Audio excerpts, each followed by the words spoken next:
were nominated by the designated campaigns. And speaking in favour of leaving are the former Mayor of London, Boris Johnson, the Labour MP Gisela Stewart, and the Conservative Energy Minister, Andrea Leadsom.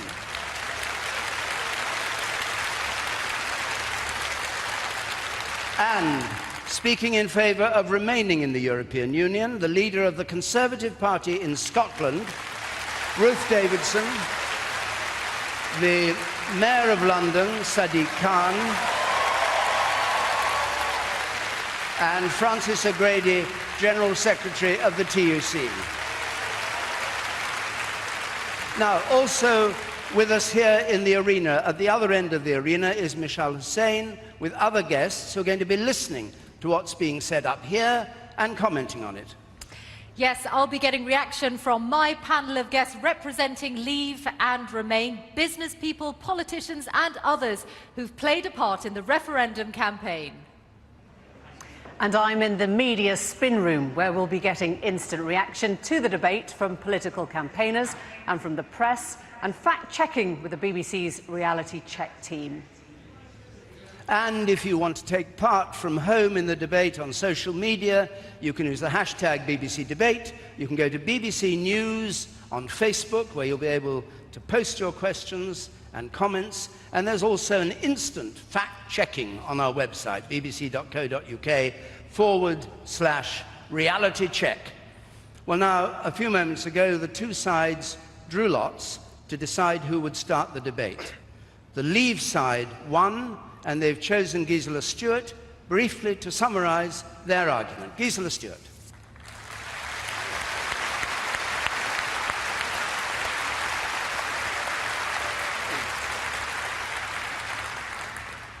Ask yourself just one question. If we were not in the EU today, would we join it?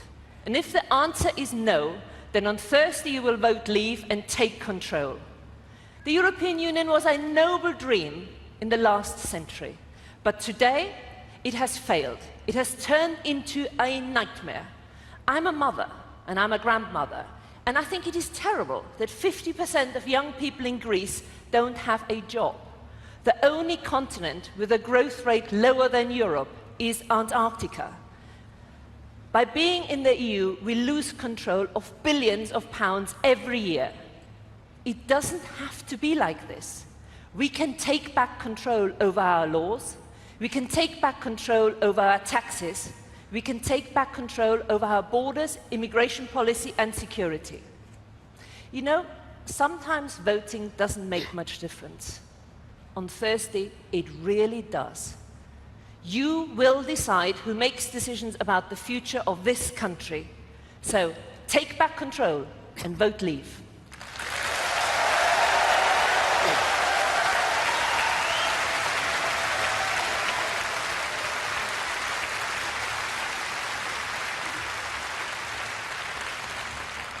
Thank you, Gisela. And now to open the debate for the Remain side, their choice, Sadiq Khan.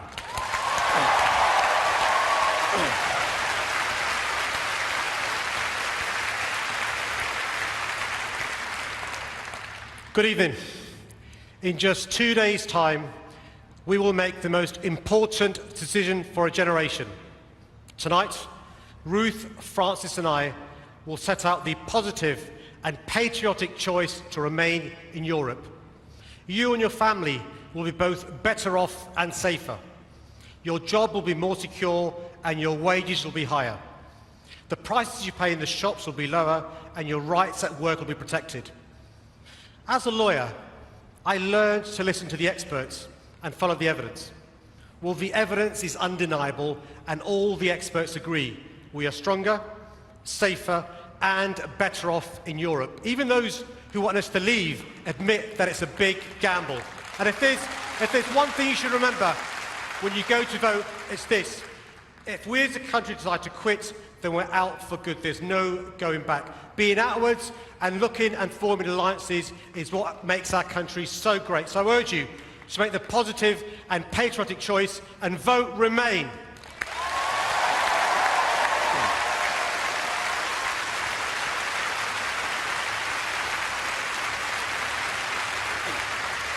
Thank you. Thank you, Sadiq. Now, the questions that we've picked for debate tonight come from our huge audience. Obviously, they can't all ask a question, but we've divided the questions up into 3 sections: the economy, immigration, and Britain's place in the world. And the key issues, those 3 key issues are what we're doing. But what we want to do first, before we go to the questions, is to try and give you an objective view of the issues that are at stake. So let's have a look at the issues that both sides have identified on the economy. The UK economy is the 5th largest in the world and the 2nd largest in the European Union after Germany. Exports to countries in the EU account for 44% of everything we sell abroad. Last year we exported goods and services worth £223 billion to the EU and £288 billion to the rest of the world. Imports from the EU amounted to £291 billion, which means we have a trade deficit of £68 billion a year with the EU. All this trade takes place within the EU's single market. That means there are no tariffs on goods moving between EU countries. Leave campaigners say that would also be possible under future trade deals if we vote to leave. The single market also means a common set of rules and standards for almost all goods and many services, rules that are enforced by the European Court of Justice.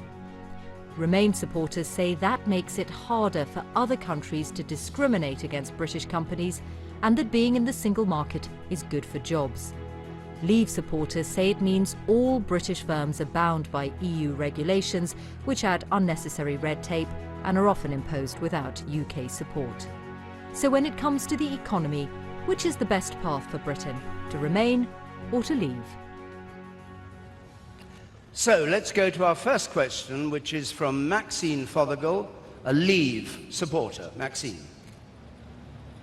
I run a small business employing 10 local staff and have been stifled by the raft of EU legislation that's been imposed on me. What benefits are there for small business owners of remaining in the EU, as I can't see any? Ruth Davidson. Well, thank you, Maxine.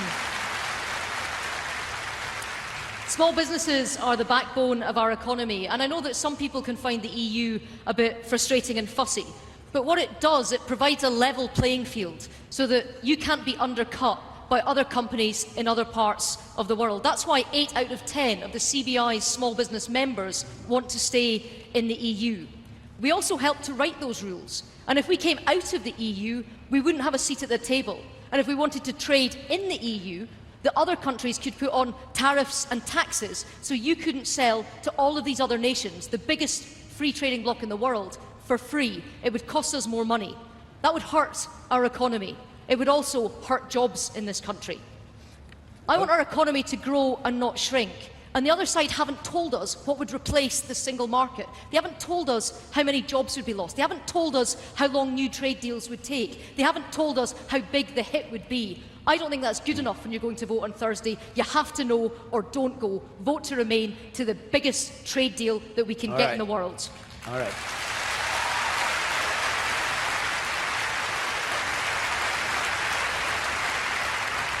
I'm going to try and give equal time to both sides tonight. Boris.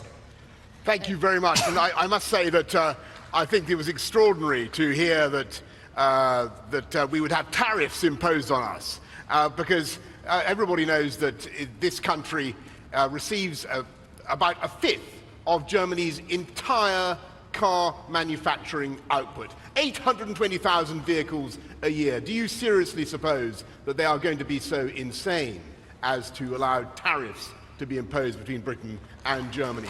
I've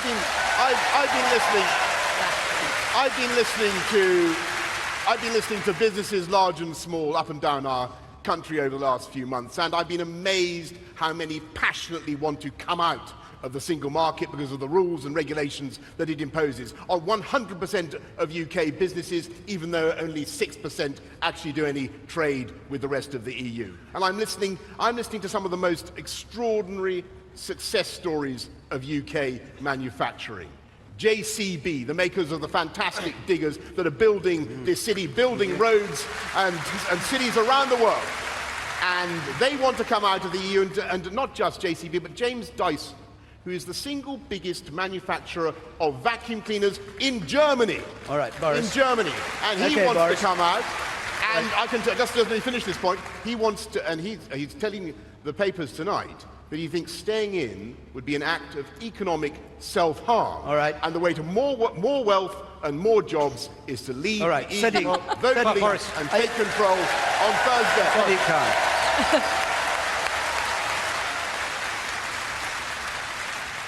Boris, I'm really pleased you're speaking to people. I hope you're listening too. And one of the people that you should listen to... And one of the people you should listen to is a chap called Patrick Minford. You may have heard of him. He's your chief economic advisor. Now, Patrick said, and I quote, "Leaving will eliminate manufacturing."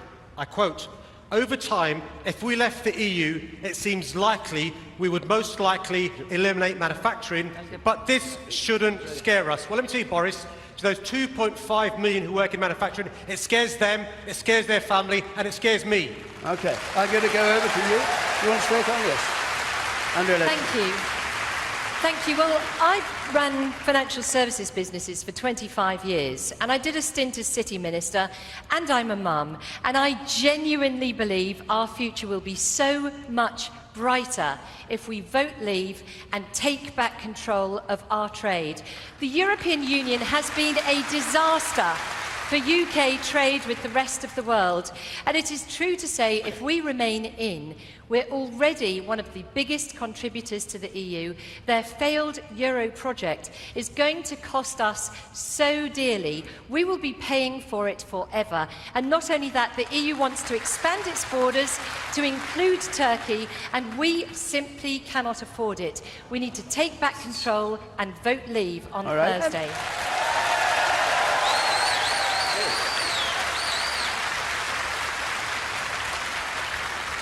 Francis, just a reminder, Maxine's question was about what benefits there are for small business owners remaining. Well, I was going to say that, Maxine, your question is about small businesses, and there are lots of small businesses in Britain that have a pretty tough time, but many of them are also parts of supply chains.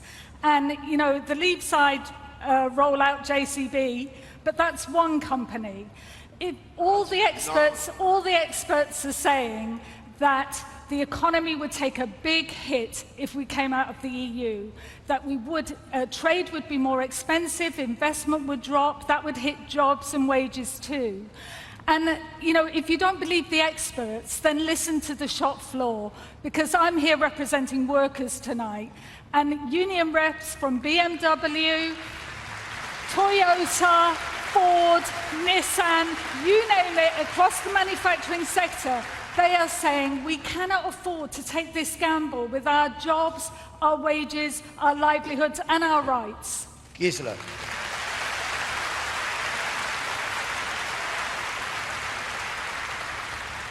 Maxine, as someone who runs a small business, you know you haven't got time to lobby in Brussels. That's why the big companies like Brussels, because they're all just lobbying to have their rules imposed. And you are left with having to comply with them. What I find is where the real job generators are the small businesses like yours. And let's just say what will happen after we vote to leave. The in-campaigner, the chair of the in-campaign, Sir Stuart Rose from Marks and Spencer's, he said, it's not going to be a step change or somebody's going to turn the lights out. And then he went off very, very importantly, wages will go up. Yeah. Now that should be something that is really very important, because the pressure at the same time of uncontrolled immigration, which is what the Bank of England has said, that with every 10% you've got a suppression of 2% on wages. So for small businesses, you're better off, take back control and leave. Do you want to come back on that? I do. I do. Because let's be honest, workers in this country have already been through a rough time. And that was nothing to do with this debate. That was to do with all those bankers who crashed our economy. and workers ended up paying the price. So when we talk about wages, the TUC has looked at all the hard evidence, and what it shows, what we can see is that in the long run, because our economy would be hit, good jobs like the ones in BMW and the car factories would be replaced by worse ones like Sports Direct and 0 Hours and Wetherspoons for that matter. All right. Wages would drop in the long run by £38 a week. That's filling up your petrol tank in a small car. That is a big hit, and we can't afford it. Don't take the risk. All right, Andrea. Thank you.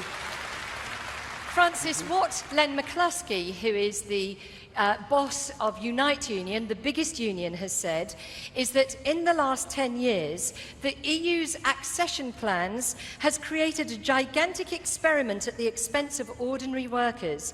The result has been sustained pressure on living standards, a systematic attempt to hold down wages and to cut costs of social provision for working people. The EU has also created 50% youth unemployment right across southern Europe. It's a total we have the highest employment that we've ever had in this country, for a generation of young people. All right, Ruth. Andrea, we're talking about British jobs, and we have the highest level of employment in our country's history. And if you want to trade quotes, let's talk about what your side have been saying. Boris Johnson, his chief economist, he says it will eliminate manufacturing. He also says the EU would generate an economic shock. Michael Gove says it will mean inevitably bumps in the road. He says he can't guarantee that people won't lose their jobs. I cannot guarantee that every person currently at work in their current job will keep their job. Boris Johnson said, will there be job losses? There might or there might not. That is not good enough. That is not good enough. They are back. I think it's very surprising. It hasn't taken them long. Boris? It hasn't taken them long. How many jobs will go, Boris? They began by telling us that they were going to have a positive and patriotic case, and they're back to Project Fear within moments of this debate beginning. There they go again. There they go again. Positive. They have nothing positive to say. And I just remind everybody, Hold on, Ruth. it was Lord Rose. You'll have your everybody will have their chance, but if you speak, hang on a second, if you speak one at a time, everybody here can hear and everybody at home can hear. Thank you so much. Thank you. It was Lord Rose who said very clearly that there would be no shock, that things would go on as they are, except for one thing. He said that people on low incomes, as Gisela has rightly said, would get a pay rise, and he was supported in that view by somebody on the panel opposite, because it is no less a figure than, I'll leave you to guess. Somebody said that in too many places, immigration has driven down local wages. Now, who do you think that was on the panel opposite? Actually, it was Sadiq Khan, and I think he was making a good point. Not true. No, I think My view, as a conservative, and I'm a proud conservative and a believer in free markets, I think the differentials in income in our country have become too great. And I think it is wrong that FTSE 100 chiefs are now earning 150 times the average pay of people on the shop floor. And it would be a fine thing if, as Lord Rose says, if people on low incomes got a pay rise as a result of us taking back control of our country and our system. Boris, can I ask you a question?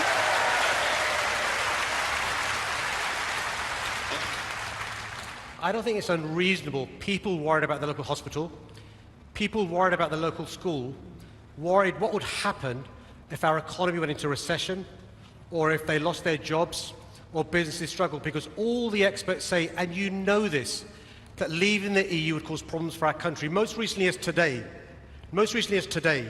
the chap who predicted the crash in 2008, Nouriel Roubini, what did he say, Boris? He said Brexit could stall the UK economy and tip us into recession. It's not unreasonable for a mum and dad worried about paying the bills to ask the questions, what is your plan? Let me show you this. A slogan is not a detailed plan. We want the answer to the question, what is your plan?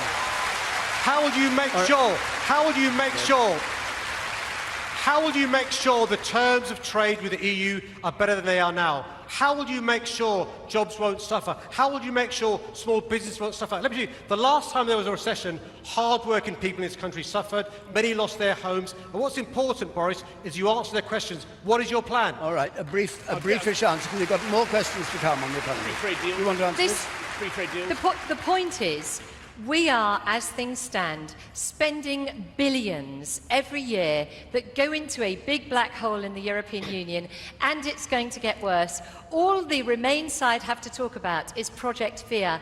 We are the 5th biggest economy in the world. We will be able to negotiate free trade once we're free of the European Union that has done a terrible job negotiating free trade for us. Even Switzerland and Singapore, far smaller economies, have been able to negotiate more than 5 times the value of the free trade of the European Union. All right, everybody. All right, hold it there. Hold it there. No.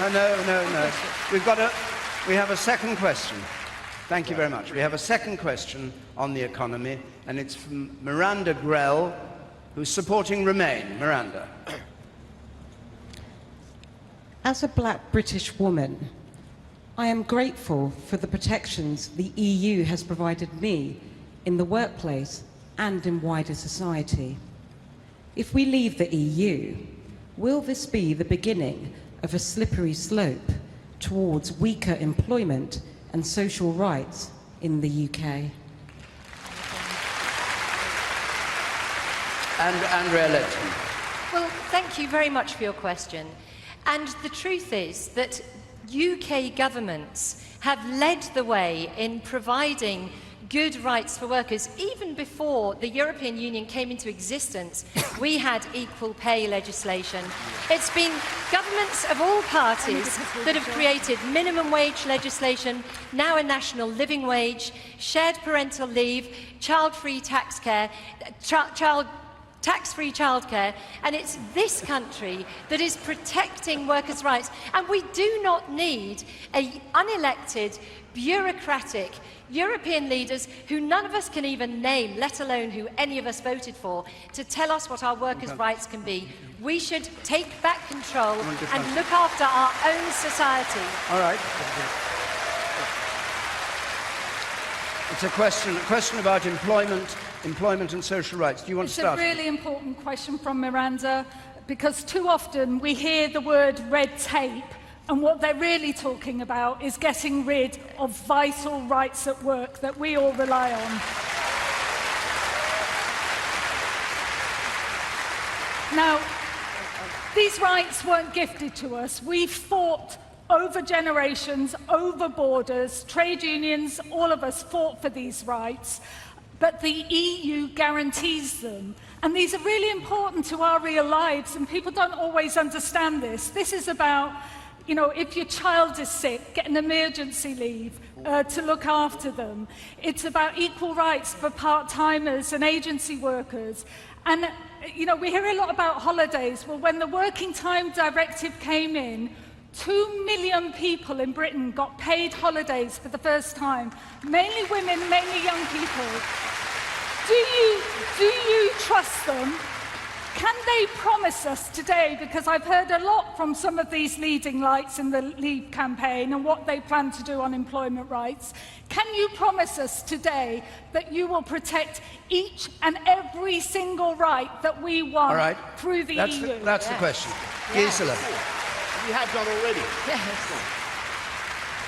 I first joined the trade union 45 years ago when I was an apprentice. And I know that strong trade unions, and best supported by Labour governments, actually protect rights. I find it extraordinary that I'm being told that I can't trust you, the voter, to make sure we get a government in which protects workers' rights, and that we need Brussels to defend you.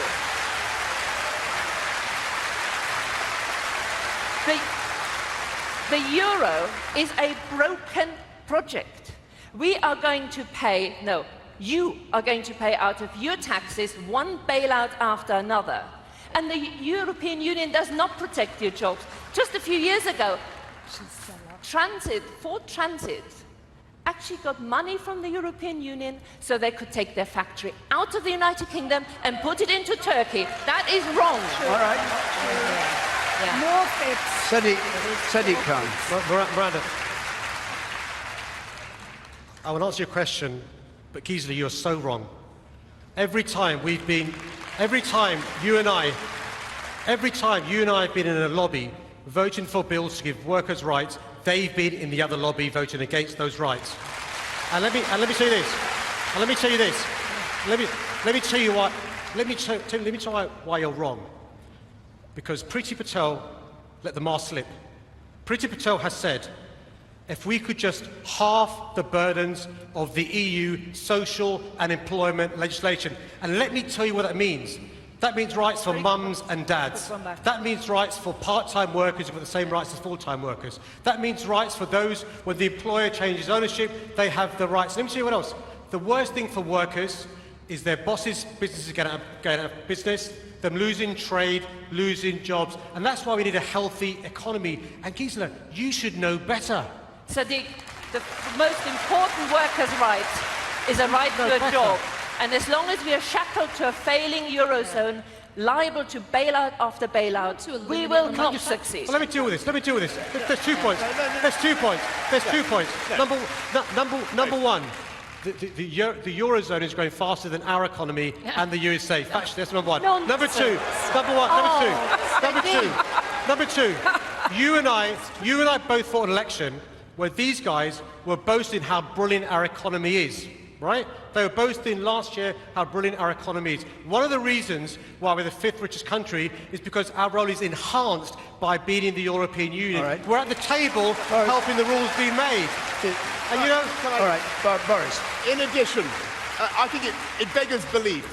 It beggars belief that the Remain side cannot think of a single one of the EU's multitude of regulations that they would get rid of. Not even the clinical trials directive that prevents vital pharmaceutical work from being carried out. The EU is, I'm afraid, a job-destroying engine, and you can see it all across southern Europe, and you can see it, alas, in this country as well. Gisela has rightly mentioned the case of Ford. I would also mention what happened to Tate and Lyle, who just tonight announced that they want to come out of the that we should come out of the EU because of the destruction that the EU's common agricultural policy has wrought upon them, not just on jobs in London, but also, of course, on jobs in the developing world who want to export cane sugar to the EU. And I would also, I would mention Tata Steel. We are told that we cannot cut our energy costs to protect jobs in Port Talbot because Brussels says no. Thank you, Boris. That's good. Thank you. That's a lie. Ruth Davidson. Sorry, Dave. That's just a lie. No, hold on. One lie after another. All right, just cool it, everybody, for a moment. Ruth Davidson. You're going to be asked to Boris. vote in 2 days' time, and all you've heard tonight is trust us and it'll all be fine. And that's not good enough. They won't tell us how much our economy will be hit by. They won't tell us how many jobs might go. They won't tell us what they're going to replace a single market with. And I'm sorry, this is something, if you vote on Thursday, you cannot change your mind on Friday. If we vote to come out of the biggest free trade bloc anywhere in the world, there will be tariffs put on British businesses. That will affect our ability to trade abroad. And it's not just the 27 that we trade with now as part of the EU, but there are 50 other countries in the world that the EU has trade deals with. If we come out, they want to do deals with others too. We go to the back of the queue. That's not what we said. That's not Project Fear. That's what Obama said. All right. They want to do deals with 500 million people, not 50 million people. Andrea. The truth is that 80% of the world's economy is not in the single market. And the free trade deals that Ruth is talking about that the EU has, those free trade deals are most of them, 46 of the 50 countries, are not in the single market. Many countries in the world do more business with the EU than the UK does. You do not need to be in the single market. So what we are do you not replacing it with? need that. We are the world's 5th biggest economy. Yes, go on then. And most economies can agree free trade deals within 2 years. The European Union is taking 10 years or never at all. Why? Because 28 28 member states cannot even organise a takeaway curry, let alone what they're going to do on free trade with the rest of the world. All right. The line was, we do not need to be in the single market. Well, look, when you are 5'6", it's not often you say size matters.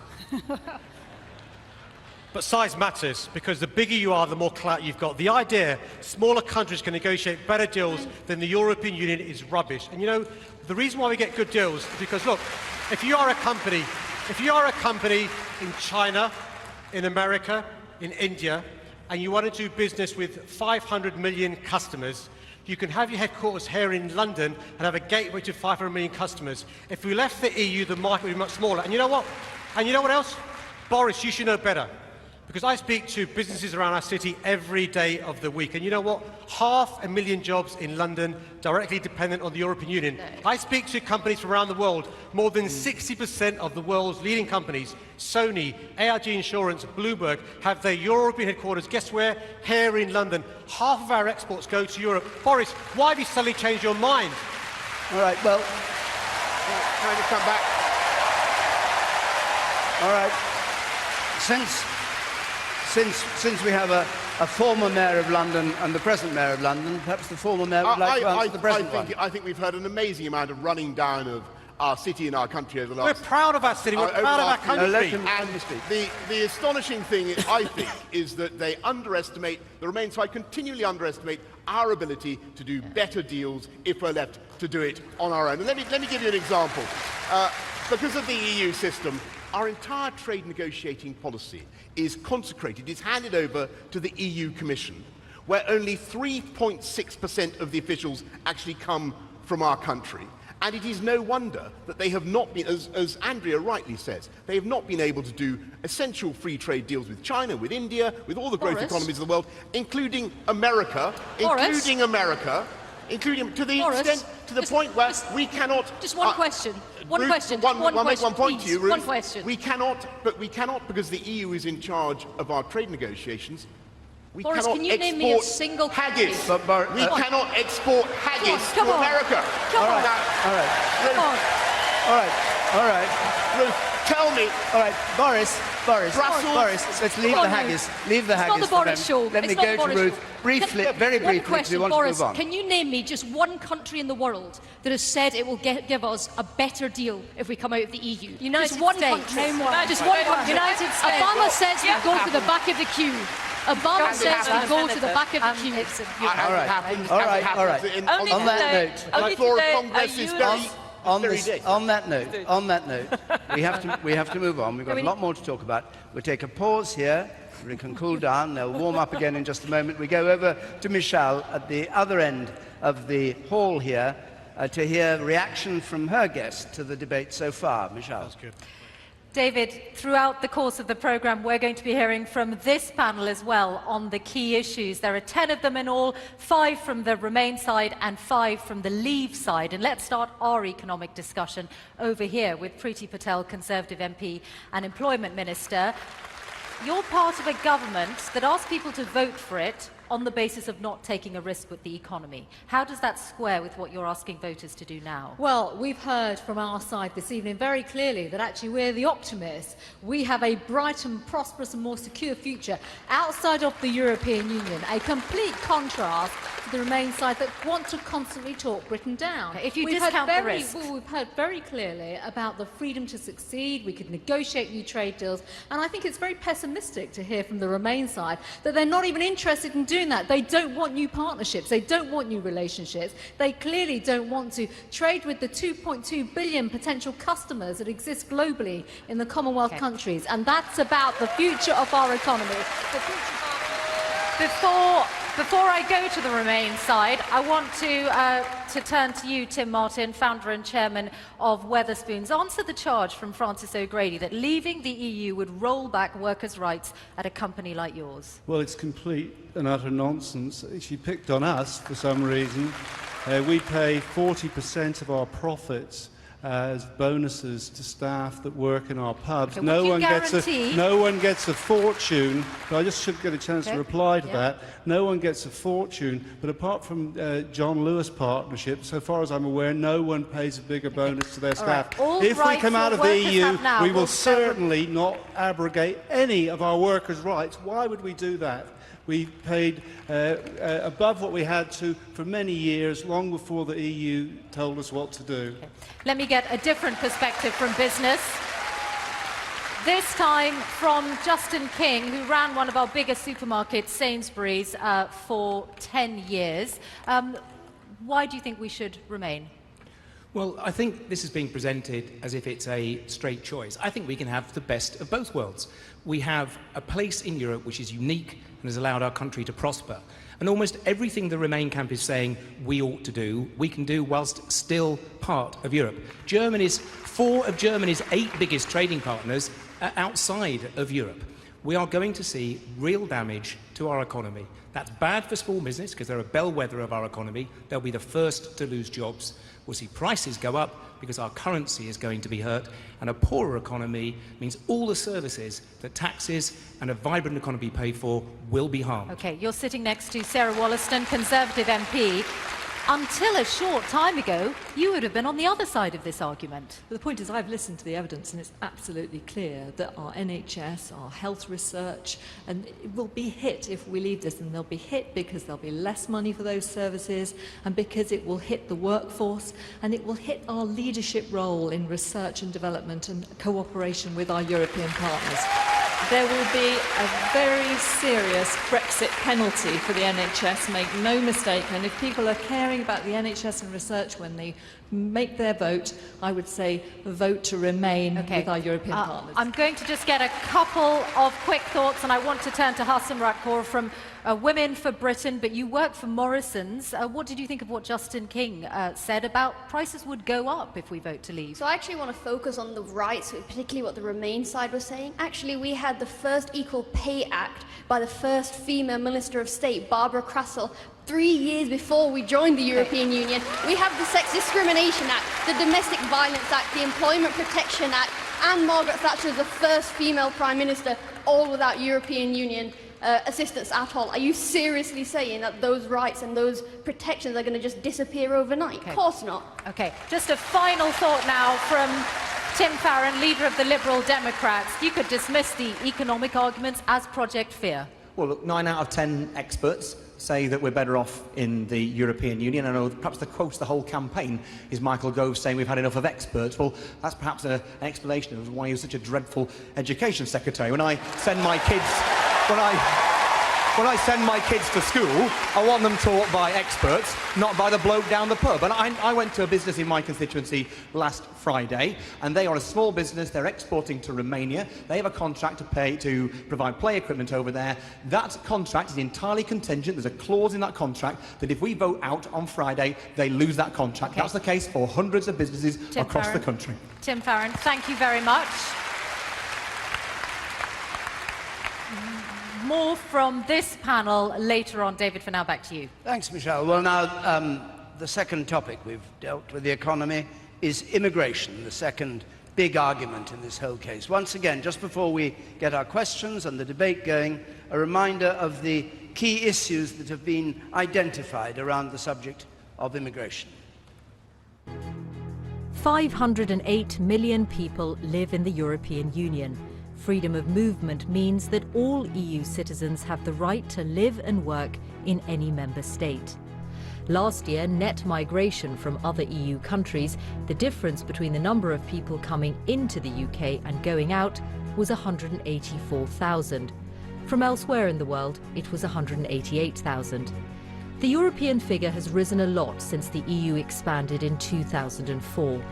There are now around 3 million citizens of other EU countries living in the UK, and an estimated 1.2 million British citizens living elsewhere in the EU. Because the UK is not a member of the border-free Schengen area, anyone arriving here has to show a passport, and they can be refused entry if they're judged to represent a serious threat to society. Last year, this happened to about 2,000 people from the EU. What about the future? 5 countries have been accepted as candidates for EU membership: Albania, Montenegro, Macedonia, Serbia and Turkey. But current EU states have a veto over any new members. Leave campaigners say staying in the EU means we won't be able to control our borders or the level of immigration. Remain supporters say EU immigration is good for the economy, and planned curbs on in-work benefits will reduce the incentive to move here. So what has been the effect on Britain of EU migration? And is immigration best managed within the EU or outside? So there's the issue. Our first question is from Jane Williams, who is a Remain supporter. Jane. My family and I have had first-hand experience recently with the NHS. How would it manage if we left the EU, given the UK's inability to train and retain sufficient doctors and nurses? Boris Johnson. Thank you very much. Well, I think the first thing we should do tonight in a discussion about immigration is celebrate immigrants and immigration, everything they do for our country. Because I speak entirely personally, they are my family has benefited massively from immigration, and so I know millions of people watching us tonight. The crucial thing, though, is to look in an informed way at what is going on, look at the numbers, look at the pressure that is large-scale uncontrolled immigration is causing for public services such as the NHS, and the downwards pressure on wages that I've already mentioned and that Sadiq Khan has discussed, and look at the way in which we are forced by our imbalanced system to push away people who might contribute mightily to our NHS in favour of uncontrolled access to 510 million people from the rest of the EU. What we think should happen is an Australian-style points-based system, so we get the people we need for the NHS and indeed all our other businesses and services. All right, and Boris. the only way you can do that is to vote Leave and take back control on Thursday. Sadiq Khan.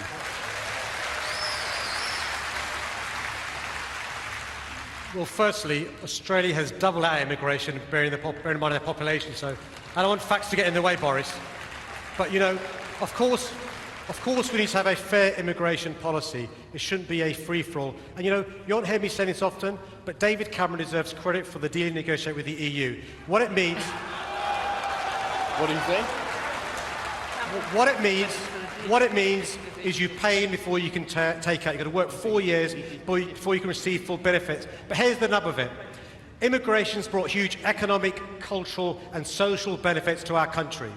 And the EU migrants, more than 130,000 work in the NHS and social care, thank you.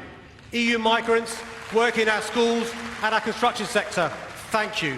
More than 1.5 million Brits are employed by companies owned by EU citizens here, thank you. And the problem is this, Boris, the problem is this.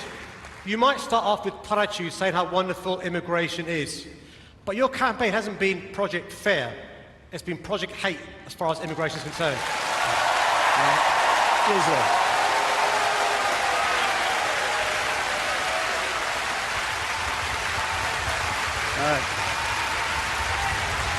All right. Calm down. Gisela Stewart. I am an immigrant. Gisela Stewart. Sorry, I am an immigrant. I'm also a mother and a grandmother. Right. And I think it is important that as we plan for our public services, like the NHS, like the schools, like housing, that we actually can plan ahead properly. And if we have uncontrolled immigration, with the best will of the world, we will have situations like in the West Midlands where there are 50,000 primary school places missing. This is simply a statement of fact. If you cannot plan, and what I object to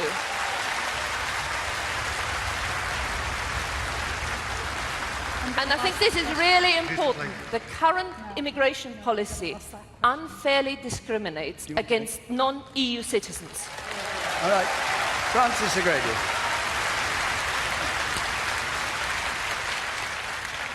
Well, Jane, made a really, really important point in her question about our NHS. And let's not forget, the NHS was built by and for working people, and we should all be really proud of it.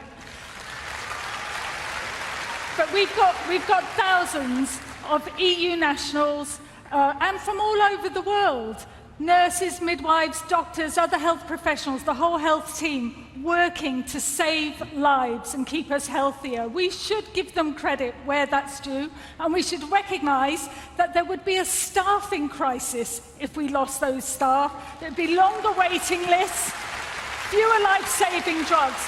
But David, if I may, I've got a really important question that I just learned about today, because today we learned that Vote Leave took a £600,000 donation from a former member of the BNP.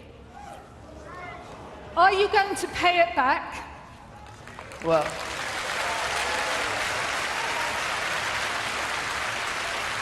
all right. Well, a brief answer from one of you to that question. You know. Well, you know, that is unworthy of this debate. There are millions of people who have very real and genuine concerns about the impact of free movement on this country and who have donated to a campaign to vote Leave and take back control. Now, the problem with free movement, for me as a mum, it's not just about uncontrollable numbers coming here and putting pressure on public services. It's all about security for all of our children, for all of us. Free movement does not allow us to even ask people if they have a criminal record. The European Court has overruled British judges in being able to deport criminals.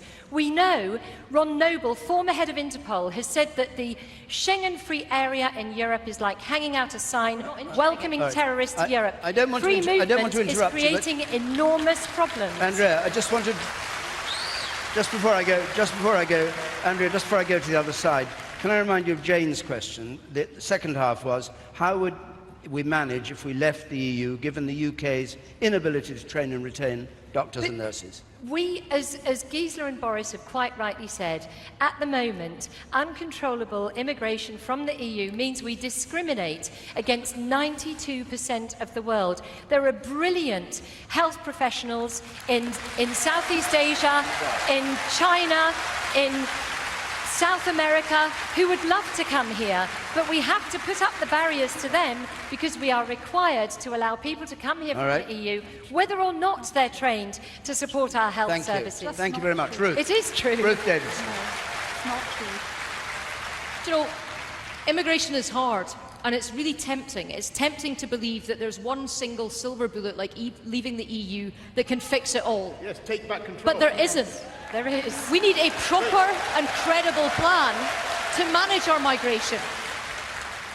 But they don't have an alternative plan. They're just complaining about what used to be in the past, where you used to be able to come and take out without putting in, and that's changing. They say they want a point system. Migration Watch says it'll have more people from outside the UK coming to live here rather than less.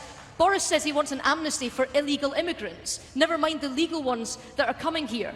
They've had a slogan in this campaign, they've had a poster in this campaign, but they don't have a plan for managing migration, and there isn't a silver bullet. Okay, Gisela. I just want it's up to you. Just want to respond to some of the, I think, unnecessary invective that we've heard earlier on by pointing out that there's somebody on the panel opposite who said only a couple of years ago, in the past, we were too quick to dismiss concerns about immigration, even worse, accuse people of prejudice. Now, who do you think that was? It was Sadiq Khan again. Now, and I agree. I do agree with Sadiq. I think you need a grown-up approach to this, where I'm passionately a believer in immigration, but it's got to be controlled. When you've got numbers running at 330,000 net globally, 184,000 net from the EU, 77,000 coming without even the offer of a job.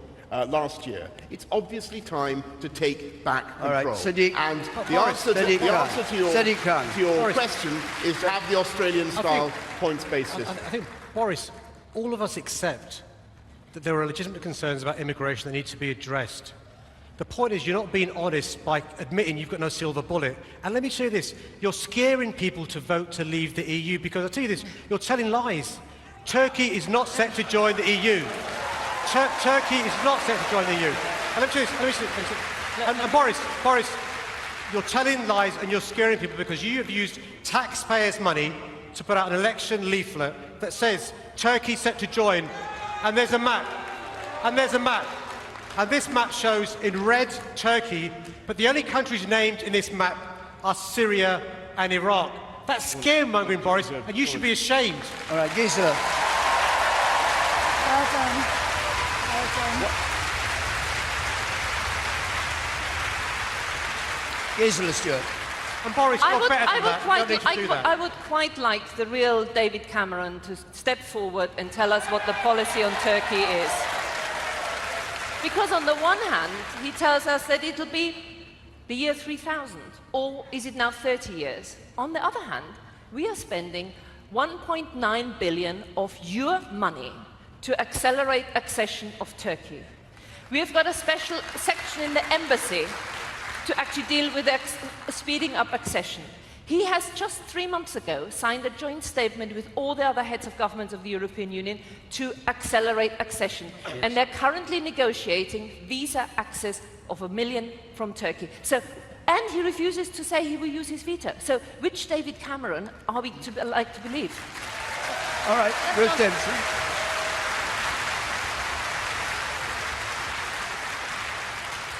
Let me answer on Turkish accession, and let me say this. It is not going to happen. It's just simply not on the cards. Not my words. Boris Johnson said that on LBC radio 2 months ago. Those were the words of Boris Johnson 2 months ago. What's changed in 2 months, Boris? What's changed in 2 months? It's simply not on the cards. It's government policy. It's government policy. As far as I know, last time I looked, the government wants to accelerate Turkish membership. I think Gisela posed the dilemma very, very clearly. Is this something they want to happen in the year 3000, or is this something that they wish to accelerate? All right, Sadiq. And I think it's perfectly reasonable to ask people whether they would rather proceed on the basis of government promises on immigration, or whether they would rather take back control and institute a points-based system so that the electorate could actually hold the government to account. Sadiq. But there's a problem at the moment.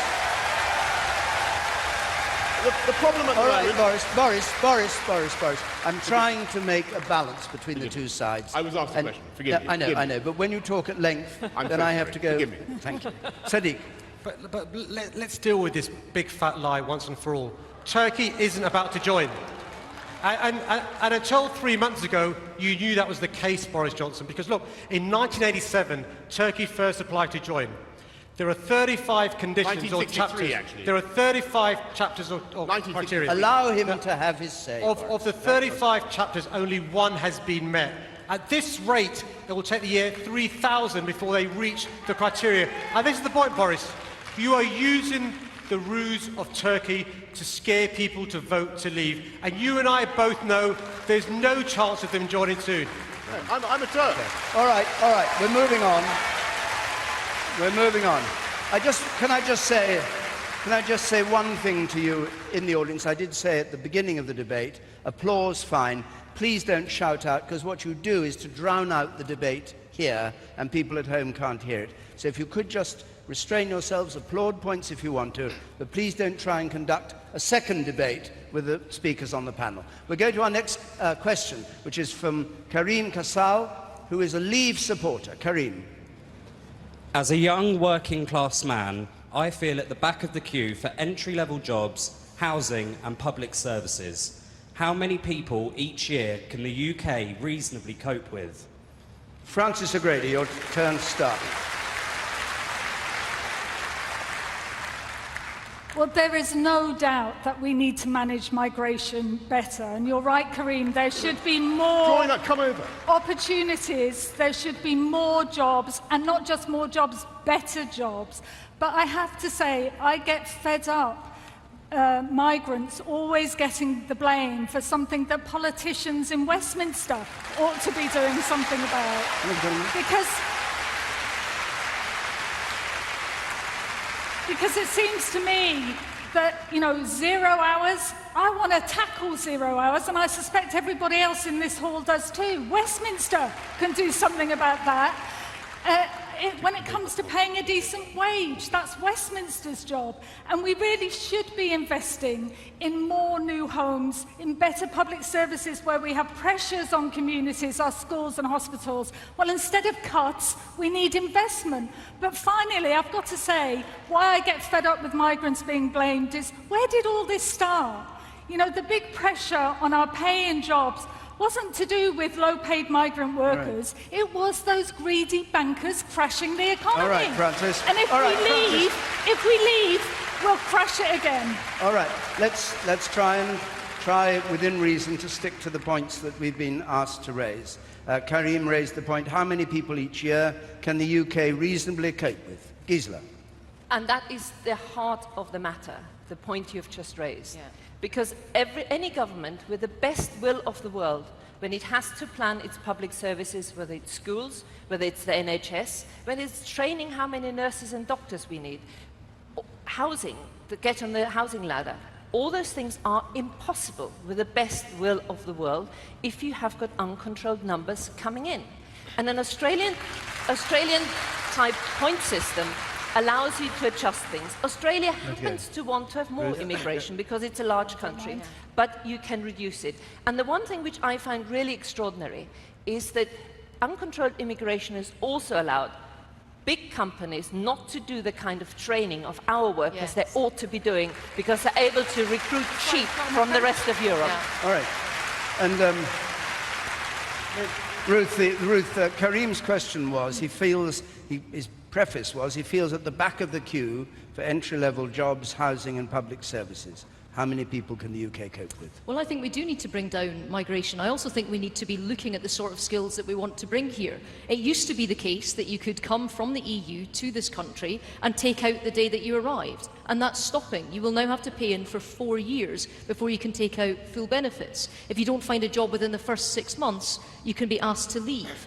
But I don't think that we should discount, and Gisela talks about public services and schools and hospitals, you can discount the contribution that EU migrants make. 110,000 in the NHS and social care, 150,000 in schools across England and Wales. But my big issue is this. You don't fund schools and hospitals, and you don't control immigration by crashing the economy. And that's what leaving the EU would do. Right. And, that is just simply not the case. If we vote leave and take back control this Thursday, we will have a £10 billion a year independence dividend that we will be able to spend on our priorities. Now, the Bank of England has been very clear in its report that uncontrolled immigration has had downward pressure on wages in this country. There are people who simply haven't had a pay rise for years. And not only that, but every family in this country knows how difficult it is to get the primary school place of your choice, to get a doctor's appointment, and yes, to afford rents or to get onto the housing ladder. These are the really legitimate concerns, and the way to get over that is by voting leave and taking back control this Thursday. I've got to come back on some of this. Immigration is a concern to a lot of people, but leaving the EU isn't the answer. Yes, it is. Because look, but it's not. How is it?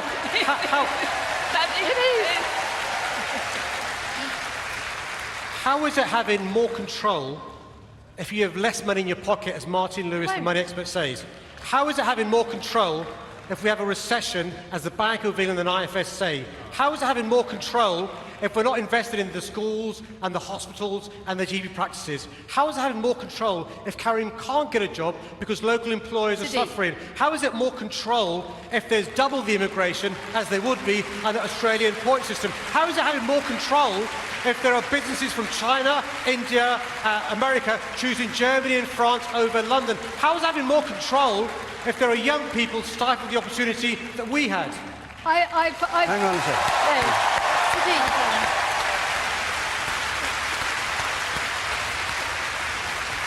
I think, Boris, it's your turn. Let me say, directly to Sadiq Khan that I think there's actually a lot of agreement around this panel. Join our side. You were outside. And they should come over to our side, because everything I've heard tonight is their admission that something is wrong with our immigration system. There's only one way to fix it, and that is to take back control. And day after day in the last week, we've seen senior figures in the Labour Party. I think Jeremy Corbyn this morning, he's the leader, said that there was no way of controlling immigration as long as we're in the EU. Tom Watson, Harriet Harman, they're all finally accepting that the deal that was done did absolutely nothing to restore control of our immigration system to this country. And there is only one way to achieve that.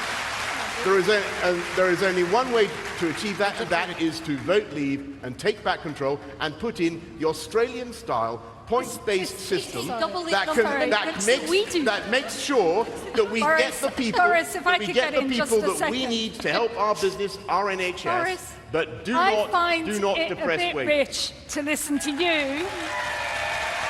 Boris, I find it a little bit rich to hear people saying they're worried about wages when your government has imposed a pay cap on 6 million public servants year after year after year after year. But can I also say, because Karen's question was about numbers, and I think the Leave campaign is selling people a big con, because you're not promising to reduce numbers. You have never promised to reduce numbers, and you're pretending that you are going to reduce numbers. It's a big con. Don't believe them. This is a one-way ticket. If we're out, we're out, and we will pay with our jobs and our wages if we go. Hang on. So they won't pay. Look, this whole the accusation is that you've never promised on the Leave campaign to reduce numbers. Is that true? What an Australian point system would allow you is actually decide what the numbers are. At the moment, you can't. But can I just make another point? This debate today actually isn't about... Sorry, can you answer her point? No. Did you promise ever? Did you... Has the Leave campaign ever promised to reduce numbers? What we said is you take back control and you can decide. Oh, No, but hold on, let me finish that point. What we have not done is what the Prime Minister has done, and actually promised that he would reduce it to the tens of thousands, even though he knew he couldn't do it. You haven't promised. And this is not about the six of us here on this podium and the debate. This is about my children's future, your children's future, our grandchildren's future. And I think unless we take back control over something as important as that, we won't be able to provide the public services they deserve. Ruth Davidson.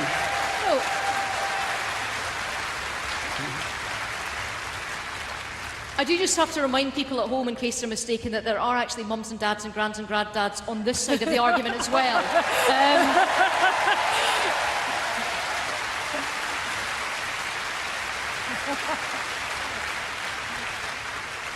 The immigration issue is a complex one that needs a proper grown-up argument. We're not having it tonight. We certainly haven't had it throughout this campaign. Britain deserves better than people that say they've got a quick fix but won't tell you what it actually means for Britain.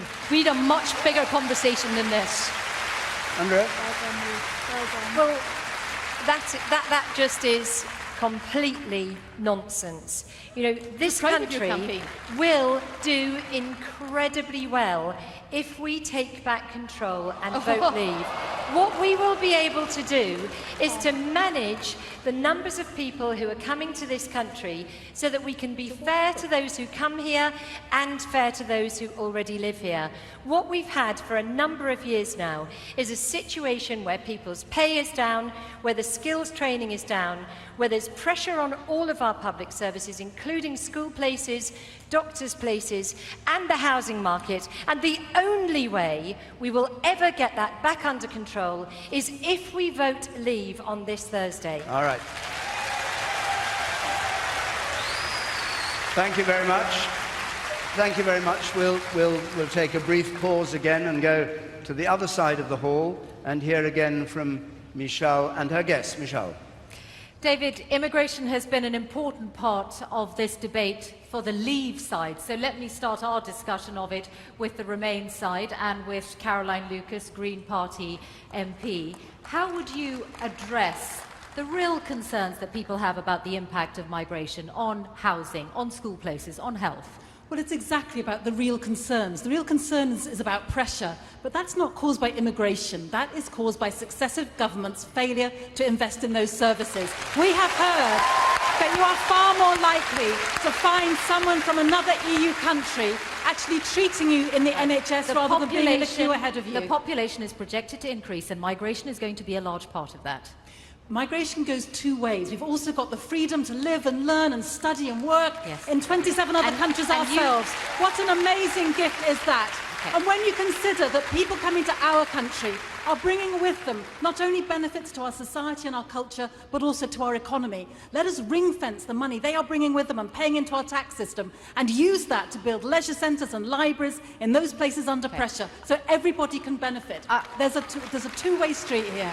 I want to get a thought from Hamza Yousaf of the SNP, Scottish Government Minister. Your party's rare in British politics. It has campaigned for more immigration. Look, I don't care if it's unpopular. Let's just stick with the facts. Migrants contribute more than they take out of the system. And let me just say this much.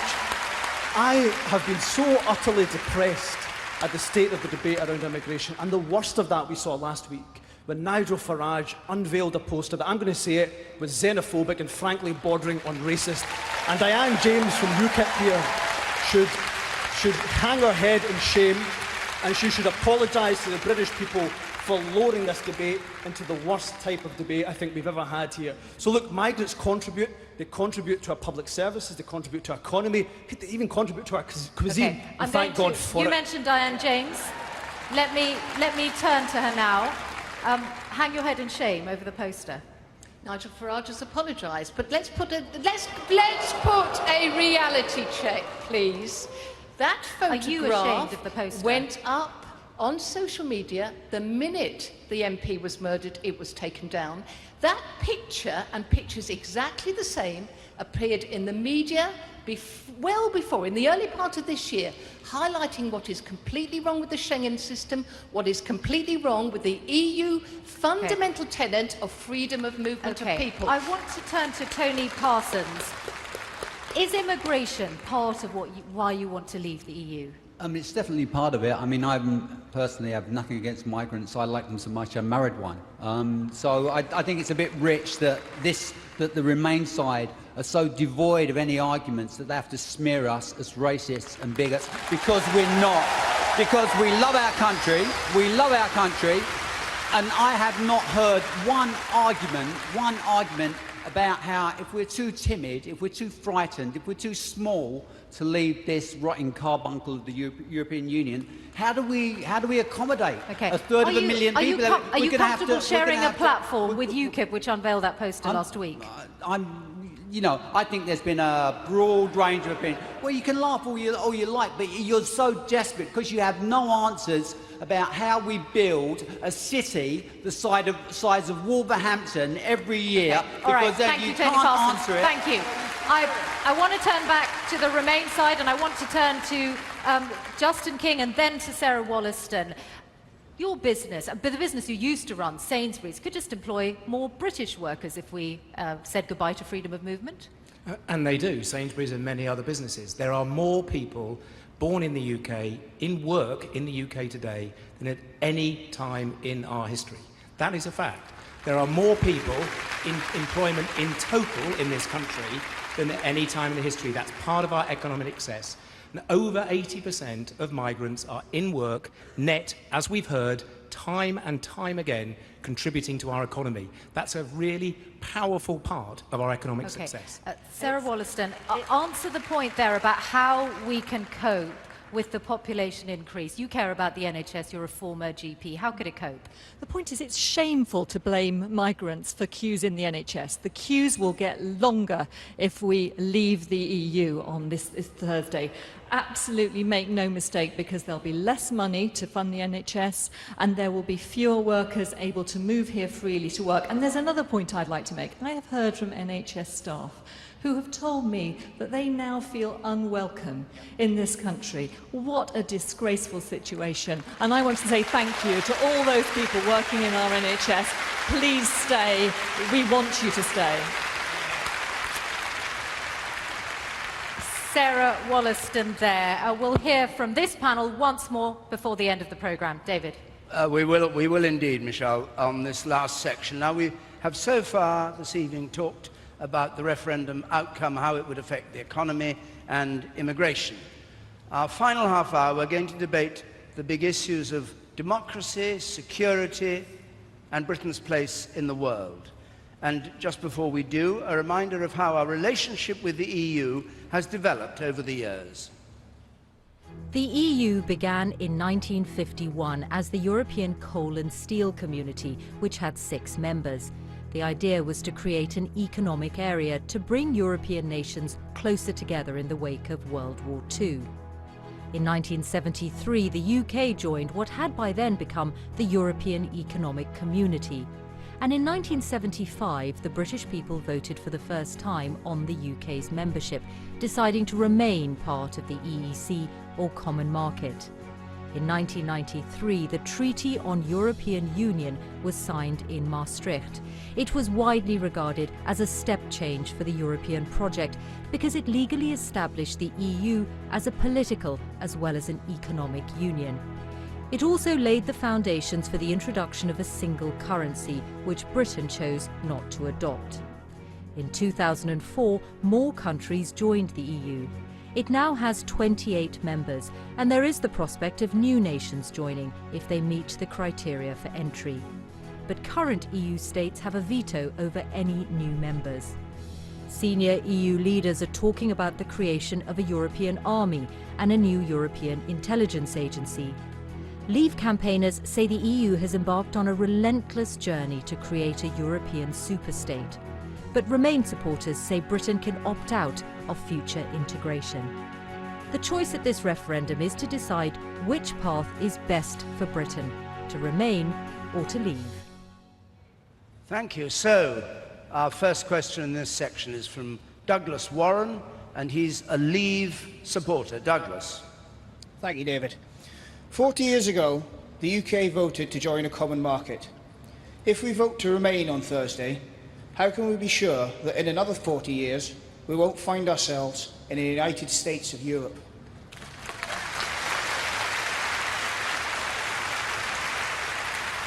Sadiq Khan, you start off on this one. You know, Britain is a sovereign, independent country, just like Germany, just like France. We retain control over our defence, over the pound, over interest rates, over what we do in our schools, our hospitals, our public transport.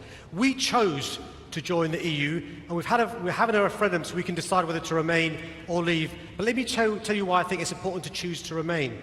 Because if we choose to remain, it means we're a member of a single market of 500 million customers. We can do free trade with one set of rules that we help make. And I'll tell you this, if you're living in France, you don't think you're any less French because you're a member of the EU. If you live in Germany, you don't think you're less German because you're a member of the EU. And we shouldn't think we're less British because we're in the EU. Gisela. I just don't accept that there is a trade-off between trade and democracy. I think democracy is enormously important. And what we've got now is an institution that has utterly outgrown its historic roots, which were noble, has now become so cumbersome, and the real big difference was the introduction of the euro. That means you've got a failing currency, which is producing 50% youth unemployment in Greece. They have to sort out their problems, and the best way for us is actually trade with the world, don't be this inward-looking bloc, and above all,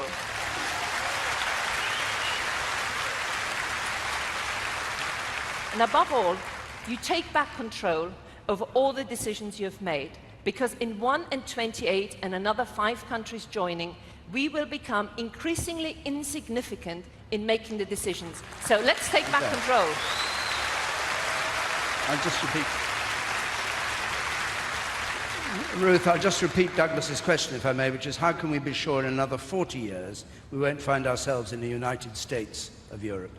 because it's up to us. You saw in the films that we as a country are not in the euro. We as a country are not in Schengen. We as a country have vetoes over things like the expansion and other states joining us.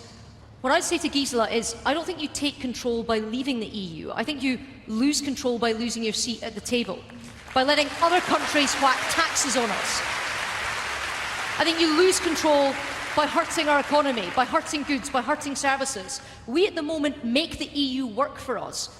We are in charge of the pound, interest rates, taxes, healthcare, education, spending. We make these decisions in the House of Commons or in the Scottish Parliament.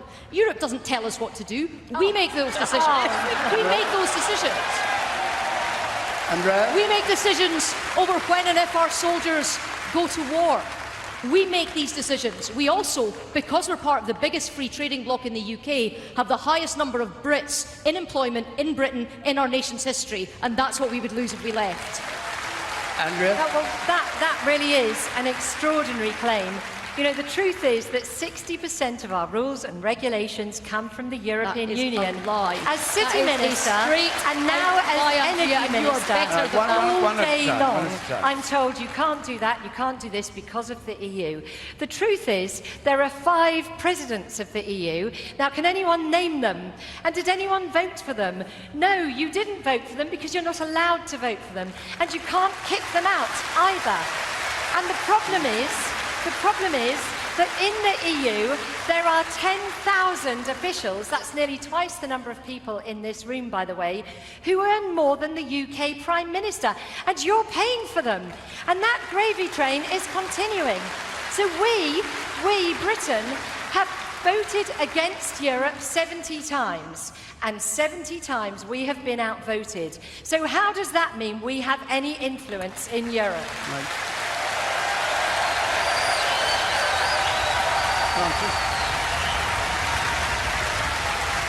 Well, look, I think we've already heard Britain is a sovereign state, and we should be proud of that. And we do control our taxes, our public spending, all these other decisions that sometimes Westminster politicians like to blame on Brussels. We do make those decisions.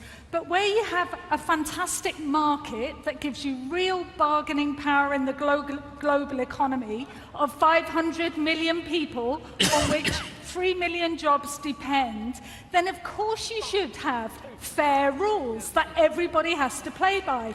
And again, I keep hearing about regulation. These are our rights. You know, this is about treating workers fairly. We should be proud of that.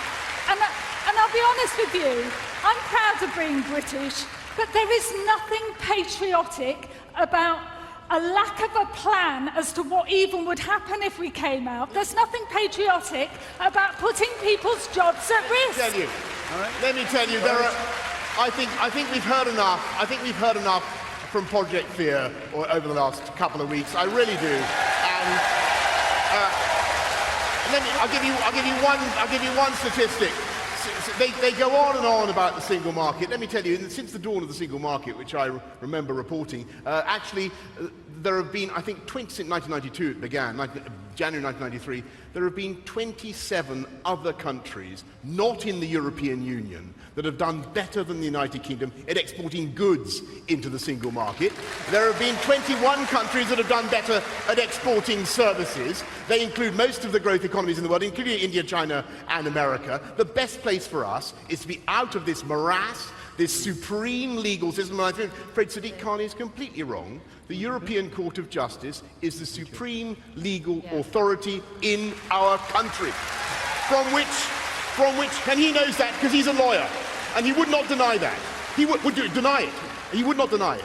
There is the European Court of Justice, and it is acquiring steadily more powers. And under the Lisbon Treaty, the EU expanded competences by about 45 new areas of competence. And you're now seeing the European Court of Justice, the United States of Europe, adjudicating in home affairs matters, in the deportation of terrorist suspects, divorce law, for heaven's sake, things that have nothing to do with the single market or the idea and of the United States of Europe. And as for Sorry, Boris. As for the proposals, I've got to leave you because you've gone on quite a bit. Sorry, I'm so sorry. A United States of Europe in 40 years, yes or no? I think, remember what John Major said about the single currency. He said it had all the quaintness and all the implausibility of a rain dance. And look where it is now, destroying jobs across the European Union. Let's get out of this thing, and we'll do better on it. We'll do better striking free trade deals on our own. Vote leave and take back control. Ruth. So that's a no then. Even Boris Johnson doesn't think there's going to be a United States of Europe in 40 years' time. Will be. But I will need to be. pick up something that There's one Andrea now. said. I think I need to pick up on something Andrea said, because I can't let it stand that you tell a blatant untruth in the middle of a debate 2 days before we vote. She said 60% of our laws are made in Europe, and it's simply not true. 13% of our laws, according to the independent House of Commons Library,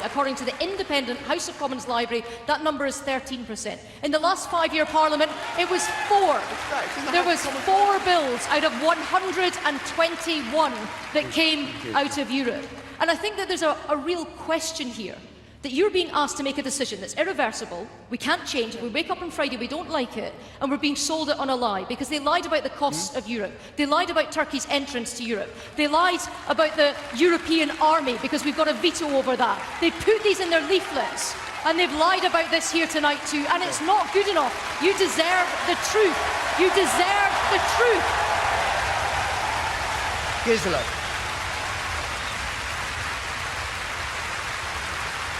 You do deserve the truth. And if the Prime Minister is refusing to say that he would exercise his veto over Turkey, what do you think he's going to veto?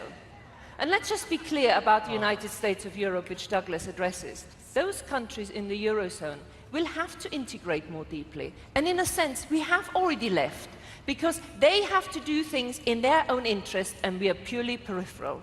So the best thing to do is actually come back and take control. And the other thing, by the way, there are a number of things out there which the European Commission is kind of holding back until after this referendum. A tax identification number, a European-wide tax identification number. We have not vetoed that. Why do you think that's going to happen? Well, can I just say quite... Can I say very proudly that I choose to work with the EU to fight climate change. I choose to work with the EU to fix air quality. I choose to work with the EU to deal with the refugee crisis. I choose to work with the EU to fight terrorism and organised crime. I choose to work with the EU to fight tax evasion. Let me tell you what else. One of the most important jobs I have as the Mayor of London is to keep our city safe. And in July 2005, our city was under attack. On the 7th of July, the terrorists were successful. 52 Londoners died. On the 21st of July, they weren't. All the men were arrested except for one. He fled our country and went to Italy. Before the European arrest warrant, he would have been there for years and years and years, like Costa del Sol. What happened? He fled here in July, he was brought back in September, he's now serving 40 years in prison for terrorism, justice delivered by the European Union. We can do that in the government. Yeah. We can do all that. All right, our second question tonight, and indeed our final question from the floor here, comes from Alex Trembath. And Alex Trembath is supporting the Remain side. Alex, can we have your question, please? Is it a coincidence that the longest period of peace in European history has happened at the same time as the emergence of the European Union? Gisela Stewart.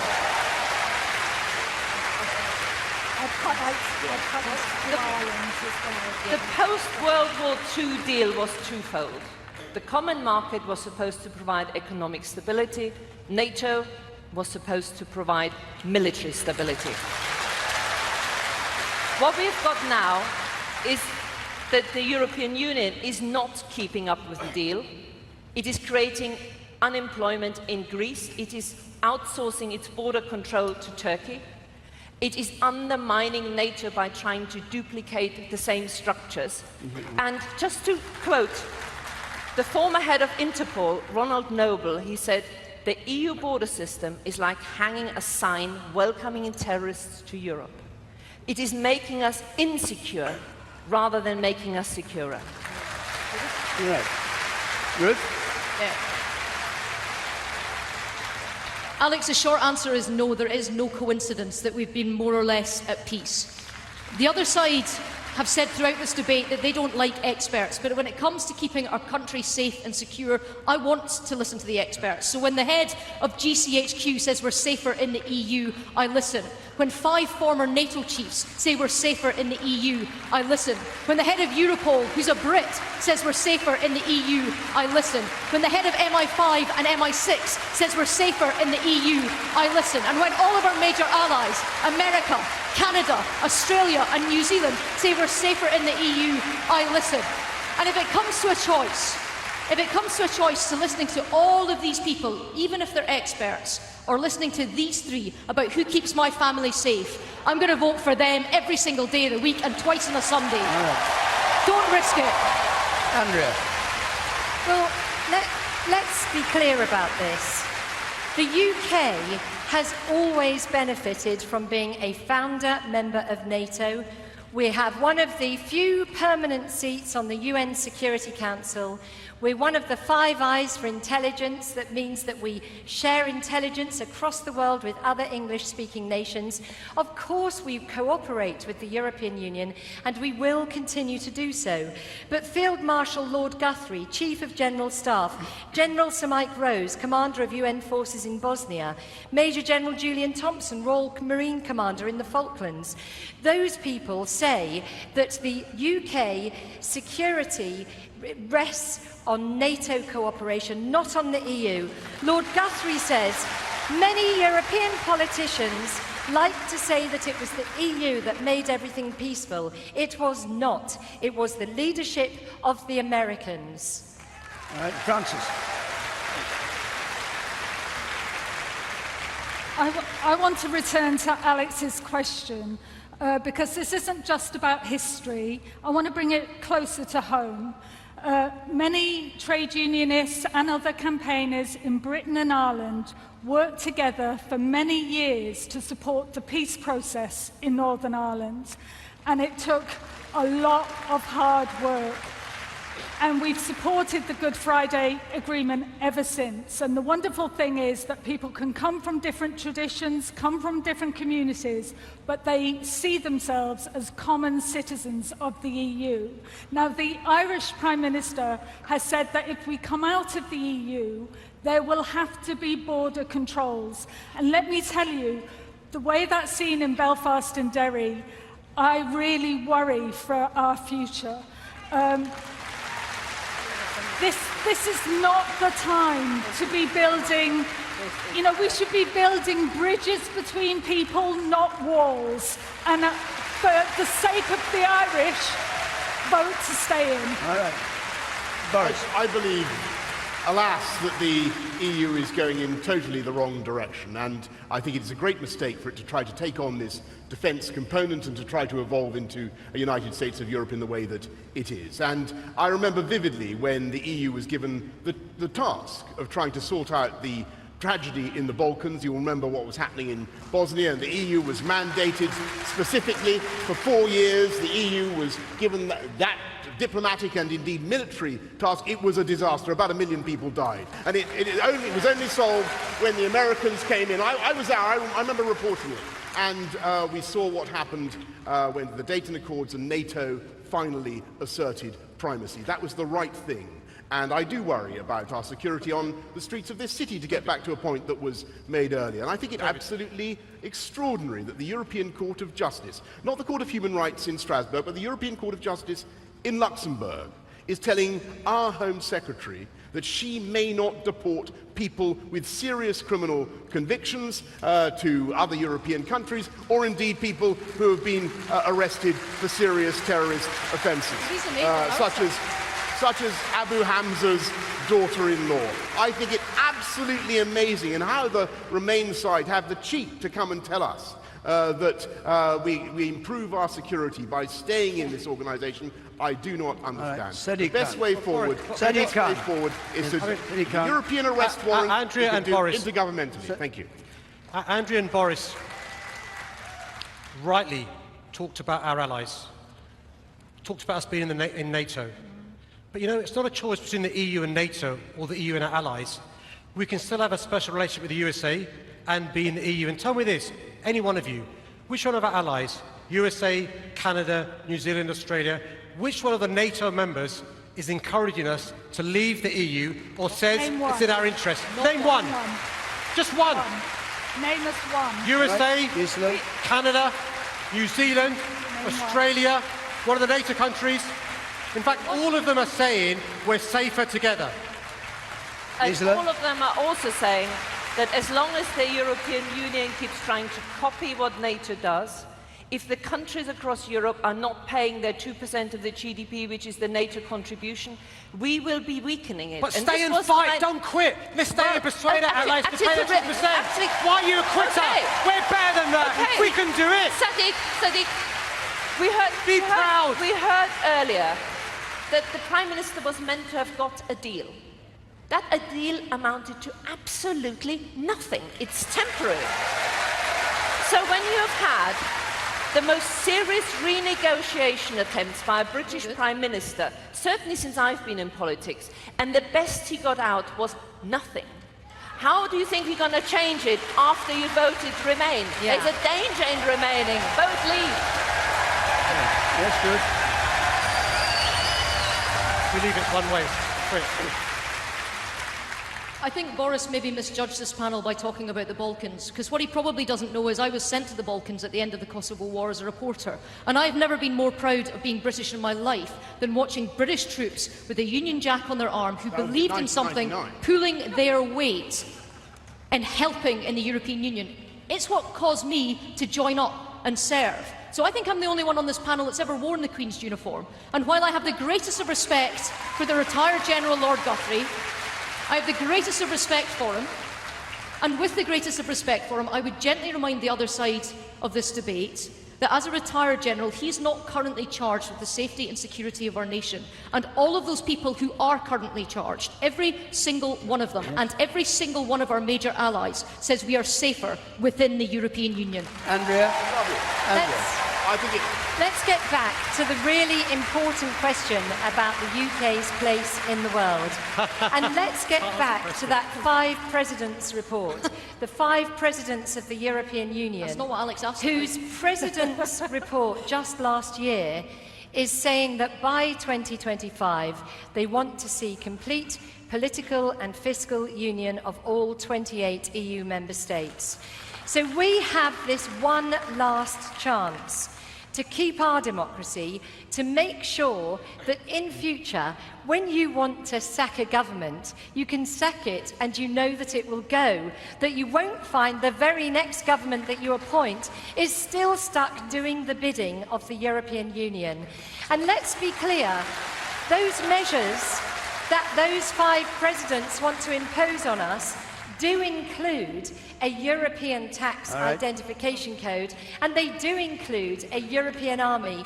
Let's be clear, the best way to be in charge of our own democracy is by voting Leave this Thursday. Sadiq.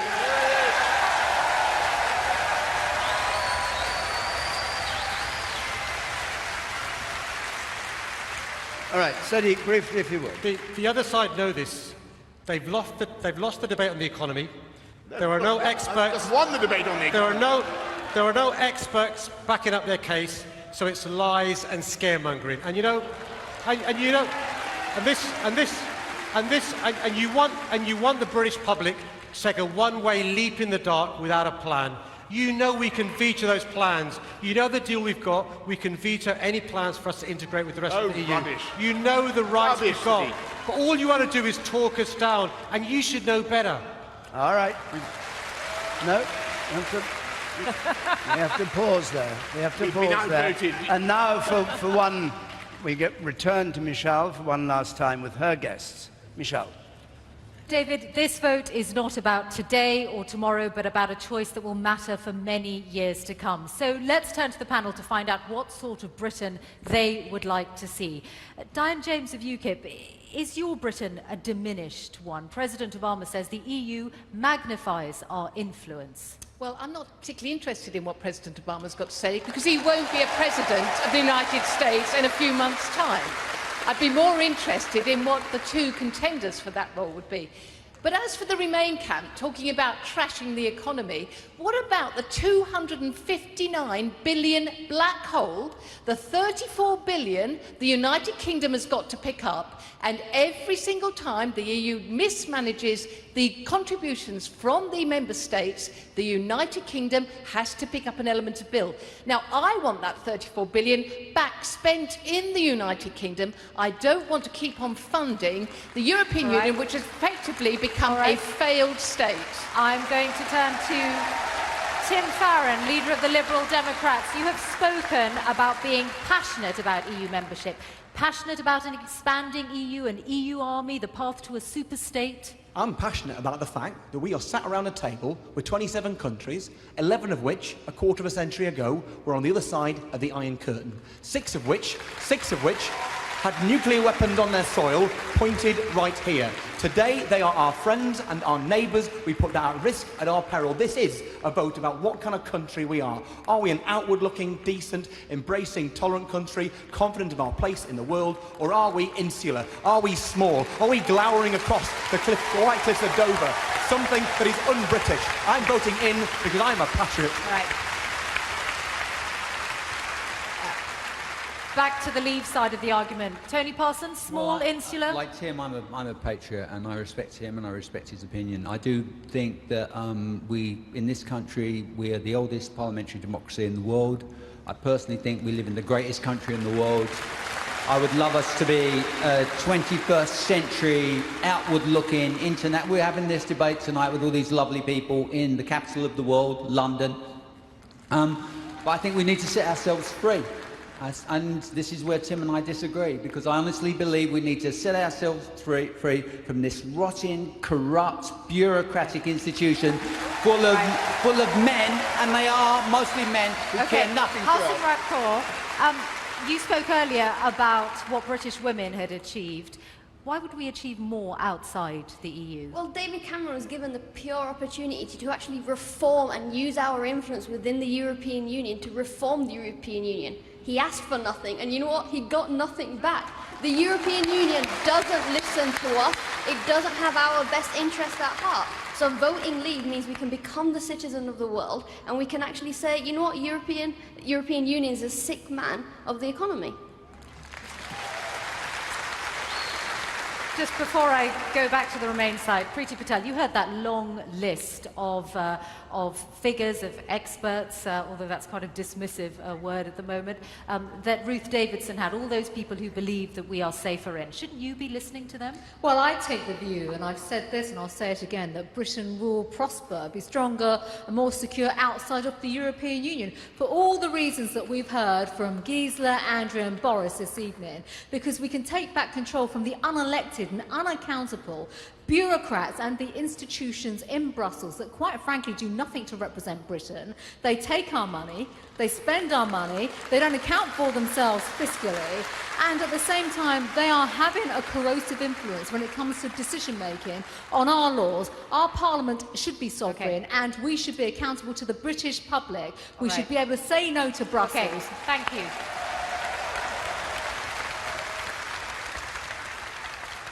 Caroline Lucas, the EU is on a path to future integration. Why should we be a part of it? The EU is the biggest peace project that we've ever had in history. It is extraordinary that 28 countries have come together to try to solve their problems through debate and discussion rather than bullets and bombs. It wasn't that long ago since that was the way in which problems were tried to be solved here. It's been the EU that has helped to bring peace to Western Europe. It's helped to bring democracy to Eastern Europe. We turn our back on that at our peril. The biggest challenges we face today are by their very nature cross-border, whether that's climate change, international terrorism, the refugee crisis, and we have to work cross-border in order to be able to solve those problems. That is about taking back control. That is why we should vote Remain. Thank you, Caroline Lucas. Thank you to everyone on this panel, and the hashtag for it to continue the discussion is BBC Debate. Michelle, thank you very much. Well, we began with brief opening statements. We end with concluding statements. The other way round. Ruth Davidson, first of all, for Remain. Ruth.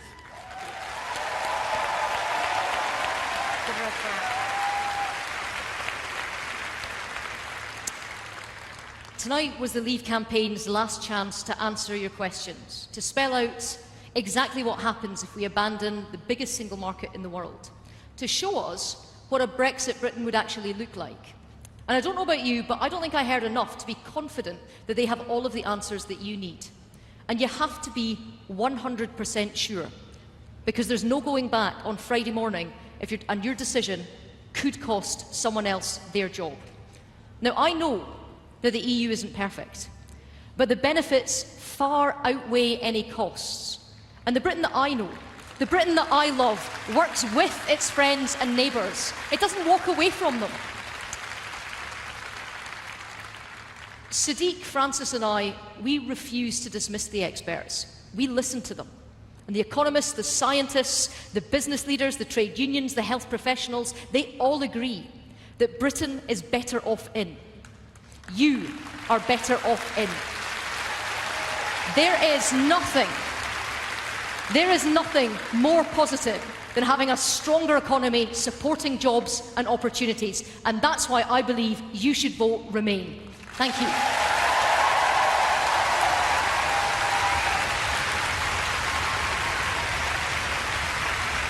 Thank you. Thank you, Ruth. And now Boris Johnson.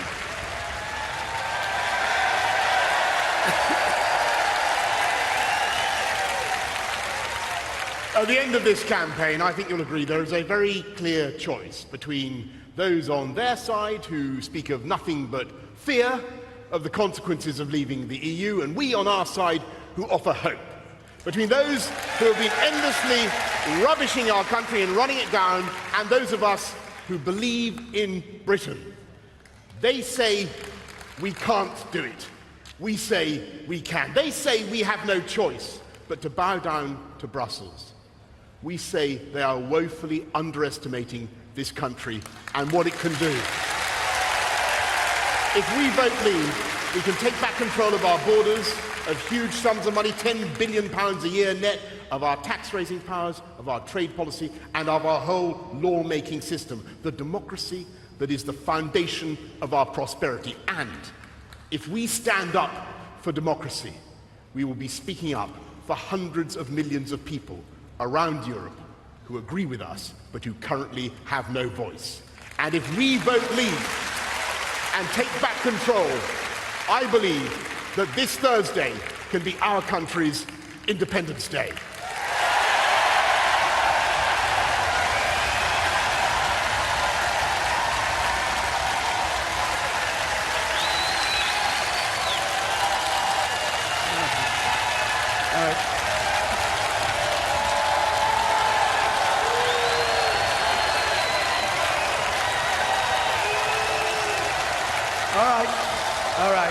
All right, please.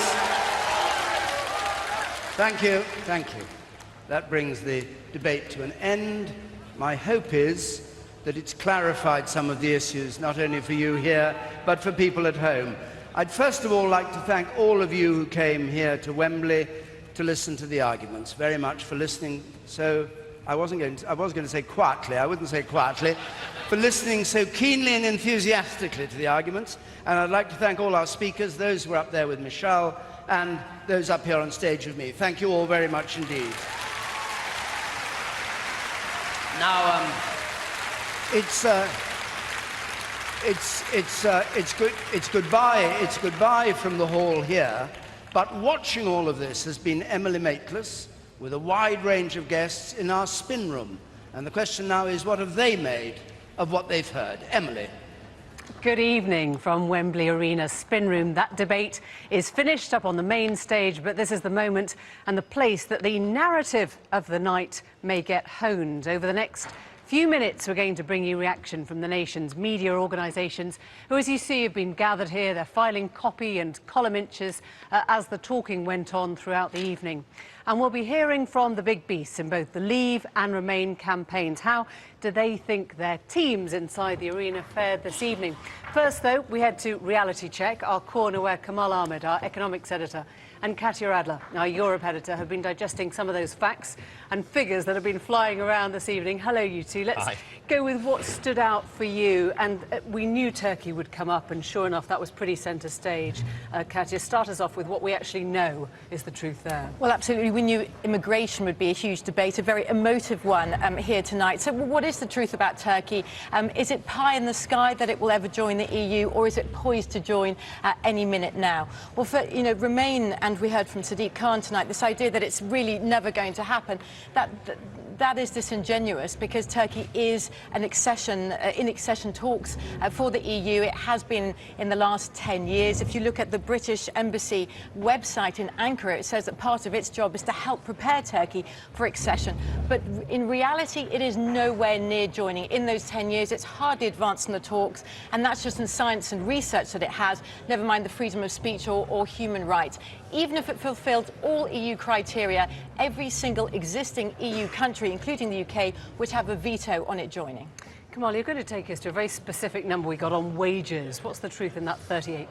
Well, it's interesting, just as you say, Katya, on immigration may be seen as a slightly stronger suit for Leave. The economy, obviously, Remain believe is their strong suit. And Francis O'Grady made this rather striking claim that we would be £38 a week worse off if Britain leaves the European Union. I think the big problem for the Remain camp on this whole economic debate is, yes, most large economic organisations believe that in the short term, at least, if Britain left the European Union, there would be a short-term economic hit. But then Remain have made it into this specific number, £38 a week. Well, that really depends on which of the models you look at, and it is very difficult to say from a forecast you can draw out these precise numbers. And I think that's where the public watching it think, well, hang on a minute, this is only a forecast, it's about the future, how can you be that specific? We heard this phrase continued throughout the night, take back control. What is the truth about which side actually can take back control? Well, yes, I mean, we heard from Andrea Leadsom tonight, particularly. She said, this idea that within the EU you've got the freedom of movement for EU citizens. She played the safety card, if you like. She said it's impossible to stop EU citizens coming. Even if they have a criminal record, they can come to the UK. She's correct and incorrect, if you like. You can stop EU citizens coming to the UK. Just having a criminal record isn't good enough, though. You have to prove that they pose an actual risk, and it is possible to stop them coming. When you do have a look at Remain, they argued very strongly in favour of immigration, and they said the government here, the UK government, has to better plan so that social services aren't affected. Of course, so you cannot plan. This is with freedom of movement of EU citizens. You never know how many will apply for jobs here in the UK. And briefly, Kamal, growth. Yes. What do we know about that? One striking claim, Emily, was that the Eurozone there's only one continent in the world with worse growth than the Eurozone, and the Leave camp said that's Antarctica. Now, that sounds good superficially, but actually, if you look at growth, Europe and the Eurozone has actually been doing slightly better in the first half of this year, actually slightly better than the UK and the US. And actually, if you look at continents like, or parts of continents like Latin America, they've actually been growing more slowly as well than the Eurozone. So again, it's this idea that Britain being shackled to a poorly performing Eurozone has been true in the past, but actually there is some evidence that Europe has been growing more quickly. This Antarctica claim is increasingly difficult for them to execute. Our checkers, thank you both very much indeed. And there's much more expert analysis of what we've heard in tonight's debate. You can find that at bbc.co.uk Reality Check and on social media at BBC Reality Check. Well, one of the moments that got the assembled journalists here excited this evening was that question of how the UK economy will fare outside the EU, a tricky one for the Leave campaign with so many warnings from business groups and economists about the risks of leaving. Let's talk now to one of the leading Leave voices, Michael Gove. Very nice of you to join us, who famously said, "Thank you very much, we're Emily. done with experts."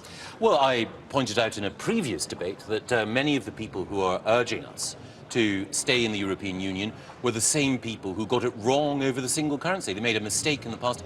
They're making a mistake now, but what was really striking about tonight was that the Leave side put forward an optimistic, can-do, hopeful case which resonated with the audience, whereas the Remain side, talented debaters all, were concentrating very much on a pessimistic story of doing Britain down and saying that we can't cope outside the European Union, and that if we vote to leave, we're going to have war in Northern Ireland and the NHS collapse. They accused you of not Project Fear, but Project Hate.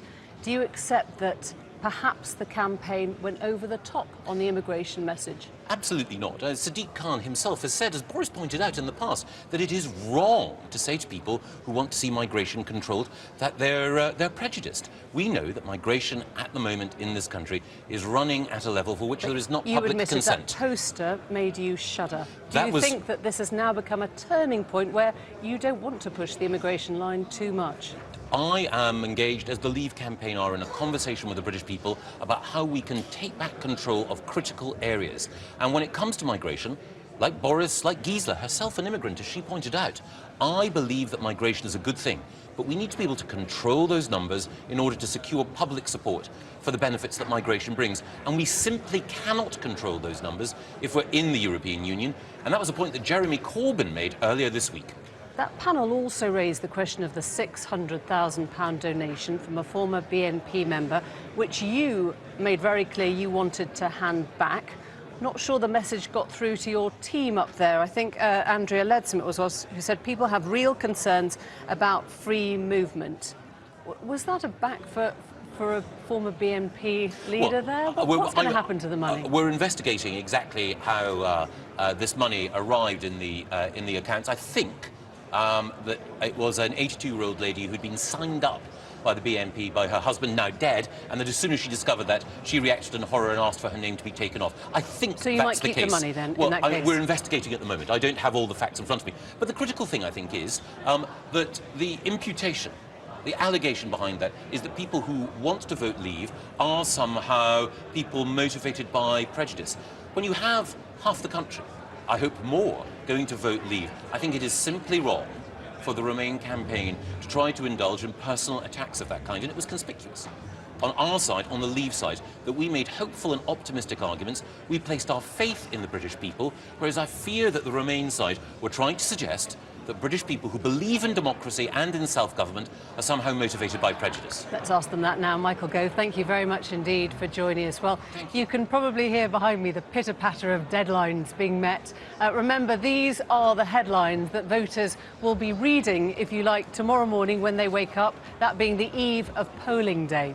Now, for the Remain camp, there are bound to be questions from journalists about the pressure they came under this evening on immigration, in particular, how you limit those numbers coming to the UK, and specifically whether Turkey might join the EU. Here for the Remain camp is Chukwumuna. Very nice to see you. Good to be here, Chukwumuna. Let's try and get to the bottom of the Turkey question, because your side have not managed to shut this down, and that's in essence because it is, as we saw from the embassy website that Katia was talking about, government policy that Turkey should one day join. Not now, but one day. Well, I think the myth of the prospect of Turkey joining the EU was exposed in that debate. Boris Johnson himself has said that it's not on the cards. And of course, in order for Turkey to join the European Union, you have to have the agreement of all the current 28 member states of the European Union. And I don't see that happening at all. And on this immigration issue, which, look, nobody on the stage today was denying that immigration presents challenges, but the idea that you deal with that by crashing your economy is an absolutely ludicrous proposition. And what you've seen from the Leave campaign is them saying different things to different communities. So Andrea Leadsom was asked very clearly, is it not the case that you actually want to increase immigration? You don't want to reduce immigration, and she wouldn't answer the question. The bigger question, though, is about taking back control, isn't Yes. it? Now, there are two things going on here. One, Turkey itself thinks it's in line to join the EU, so perhaps that message hasn't got through if it's definitely not going to. And secondly, just to come back, you heard Boris Johnson saying the Home Secretary, the ECJ, is telling the Home Secretary she can't deport Abu Hamza's daughter-in-law. Security, when Remain sign uses it, he says, is a bogus argument. Well, look, Europol is headed up by a Brit. The Leave campaign have put out this list of 50 people who they say we've had trouble deporting. What they don't tell you is that 130 times that number have actually been deported to face justice. And our cooperation and working with European partners enables us to track people who pose a threat. But the reason the Leave campaign want to talk about these things, and of course they have absolutely no plan. They have this points-based system which they use in Australia, which actually is used in Australia to promote immigration. They've got no plan really on what they want to do. But of course the big thing here is our economy, and what you saw was an incredibly passionate argument put by the Remain side on how Britain is actually leading in Europe in ensuring that we've got a single market that works for us, in sorting out and finalising trade deals with other countries. Juxtapose that on the obsession with immigration, which, as I said, nobody denies is an issue. Any regrets, though, in terms of how that campaign, Project Fear or Project Economy, is going when you hear the Chancellor talking about dropping house prices, raising taxes, the need for an austerity budget? What I would say to your viewers is that there's a huge diversity of opinion, from Francis O'Grady, leader of our trade union movement of 6 million workers, through to our businesses, through to environmental groups, sports stars, a whole plethora of people who are saying this will be bad for our economy. I actually think it's not just that it's bad for our economy, but we actually get a lot already, and I think that's actually quite a positive message. And still, you have just seen Michael Gove asked to say whether he will return the £600,000 donation given by a former member of the BNP, the third largest donation to the Vote Leave campaign, asked whether they will return that. He said he's thinking about it. Joko Muna, thank you very much indeed. Thanks for joining us. So there are little more than 48 hours remaining for the campaigns to get their message across. Polling stations in the referendum open on Thursday morning at 7 a.m. So journalists are getting quite a lot of attention, as you can imagine, as the two sides vie for a favourable write-up tomorrow. So what's their verdict? Let's talk to Isabel Oakeshott of the Daily Mail, Steve Richards of the Independent. Very nice to see both of you here. Isabel, what is your takeaway from tonight? I mean, it's hard, if you know your position and you know the position of your paper, to write anything different. Well, of course, there was one big figure missing from tonight's debate, and that was the Prime Minister. And it's interesting that he didn't feel able to take part in a head-to-head debate. I think a lot of voters would have liked that. And, you know, there was that moment for the Remain side when they made the mistake, I think, of mentioning his renegotiation. And that prompted a lot of jeers from the audience because, of course, his renegotiation throughout this campaign has been shown to be a sham. Was it an absence for you, Steve? Absolutely not. I think David Cameron made the right call not to be here. If he had been here, all we would be talking about now is Boris Johnson versus David Cameron. And in fact, I think the Remain camp made the right call in bringing in Ruth Davidson and Sadiq Khan, two people we haven't seen that much in the context of this debate, but on a bit of a political role at the moment. And it felt fresher. Let's be honest, there isn't a fresh argument to be had in this debate, which has been going on for about 28 years. But it felt fresher with those two. And did you feel there was a win here? I mean, I know this is the spin room, this is where, you know, the narrative gets decided, but did you emerge from that feeling any differently to how you went on? I think it's always very difficult as a commentator listening to debates like this because you hear great performances from both sides, and I want to acknowledge that Ruth Davidson, in particular, I felt, on the Remain side, gave a sensational performance. But I do think time and again that the Remain side has been shown to come up short on immigration, and that is what I think will get them. Future Tory leaders for Conservative there as well, on either side. That's part of the prism through which this is being viewed. It's very hard, I think, in the format where you have to be very careful about balance, etc., for a person to have a decisive win in the context of that kind of debate. But I think that, as I say, the surprise was the vivacity of those additional speakers we haven't seen much of from the Remain campaign. It's coming up to 10 o'clock. The debate continues there with John Pienaar on 5 Live in a moment here on BBC One, the 10 o'clock news. But for now, from the SSE Arena, Wembley, good night from all of us. You didn't frankly have the balls to put country before party.